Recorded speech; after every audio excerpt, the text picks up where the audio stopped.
ರೇಣುಕಾಸ್ವಾಮಿ ಹತ್ಯೆಯ ಪ್ರಕರಣದ ಪ್ರಮುಖ ಆರೋಪಿಯಾಗಿರುವಂತಹ ದರ್ಶನ್ ಪರಪ್ಪನ ಅಗ್ರಹಾರದ ಜೈಲಿನಲ್ಲಿದ್ದಾರೆ.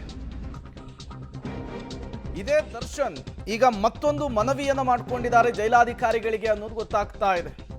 ಹೆಚ್ಚುವರಿ ಸೌಲಭ್ಯ ಕೊಡಬೇಕು ಅಂತ ಹೇಳಿ ಮನವಿ ಸಲ್ಲಿಸಿದ್ದಾಯಿತು. ಈಗ ಮತ್ತೊಂದು ಮನವಿ. ಜೈಲಿನಲ್ಲಿರುವಂತಹ ದರ್ಶನ್ಗೆ ಮತ್ತೆ ಮತ್ತೆ ಕಾಡ್ತಾ ಇದೆಯಂತೆ ಬೆನ್ನು ನೋವು. ಈಟಿಂಗ್ ಬೆಲ್ಟ್ ಅನ್ನು ಒದಗಿಸುವುದಕ್ಕೆ ಜೈಲಿನ ವೈದ್ಯಾಧಿಕಾರಿಗಳಿಗೆ ಪತ್ರ ಬರೆದಿದ್ದಾರಂತೆ ದರ್ಶನ್. ಕೇಂದ್ರ ಕಾರಾಗೃಹ ಆಸ್ಪತ್ರೆಯ ಮುಖ್ಯ ವೈದ್ಯರಿಂದ ಪತ್ರವನ್ನು ಬರೆದಿರುವಂತಹದ್ದು. ಸಿ.ವಿ. ರಾಮನ್ ನಗರ ಆಸ್ಪತ್ರೆಯ ವೈದ್ಯಕೀಯ ಅಧೀಕ್ಷಕರಿಗೆ ಪತ್ರ ಮುಖೇನ ಮನವಿಯನ್ನು ಮಾಡಿಕೊಂಡಿದ್ದಾರೆ ದರ್ಶನ್. ಚಿಕಿತ್ಸೆ ಅಗತ್ಯ ಇರುವವರೆಗೂ ಕೂಡ ಫಿಸಿಯೋಥೆರಪಿ ಚಿಕಿತ್ಸೆಯನ್ನು ಕೂಡ ಒದಗಿಸುವುದಕ್ಕೆ ಮನವಿಯನ್ನು ಮಾಡಿಕೊಂಡಿದ್ದಾರೆ. ದರ್ಶನ್ ಬರೆದಿರುವಂತಹ ಪತ್ರ ಅಂದರೆ ವಕೀಲರ ಮೂಲಕ. ಮತ್ತೊಂದು ಕಡೆ ದರ್ಶನ್ ಜೈಲಿನಲ್ಲಿ ಇದ್ಕೊಂಡೇನೆ ಯಾವ ರೀತಿ ಮನವಿಯನ್ನು ಸಲ್ಲಿಸ್ತಿದ್ದಾರೆ ಅನ್ನೋದು ಗೊತ್ತಾಗ್ತಾ ಇದೆ. ಇತ್ತೀಚೆಗೆ ಜೈಲಿನಲ್ಲಿ ಬೆನ್ನು ನೋವಿಗೆ ನಟ ದರ್ಶನ್ ಒಳಗಾಗಿರ್ತಾರೆ. ದರ್ಶನ್ಗೆ ಮೊದಲು ಚಿಕಿತ್ಸೆ ನೀಡಿದಂತಹ ಜೈಲಿನ ವೈದ್ಯರ ತಂಡ ಬಳಿಕ ಸಿ.ವಿ. ರಾಮನ್ ಆಸ್ಪತ್ರೆಯ ಫಿಸಿಯೋಥೆರಪಿ ತಂಡದಿಂದಲೂ ಕೂಡ ಚಿಕಿತ್ಸೆ ಆಗಿತ್ತು.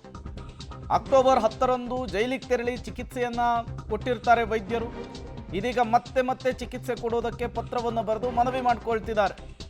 ಚಿಕಿತ್ಸೆ ಅಗತ್ಯ ಇರುವವರೆಗೂ ಕೂಡ ಕಾರಾಗೃಹಕ್ಕೆ ವೈದ್ಯರ ತಂಡವನ್ನು ನಿಯೋಜಿಸುವುದಕ್ಕೆ ಮನವಿ ಮಾಡಿಕೊಂಡಿದ್ದಾರೆ.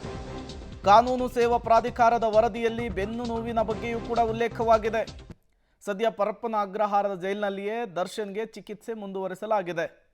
ಇದೇ ಬೆನ್ನು ನೋವಿನ ಸಮಸ್ಯೆಯನ್ನು ಹೇಳಿಕೊಂಡೇ ದರ್ಶನ್ ಬೇಲ್ ಪಡ್ಕೊಂಡಿದ್ರು.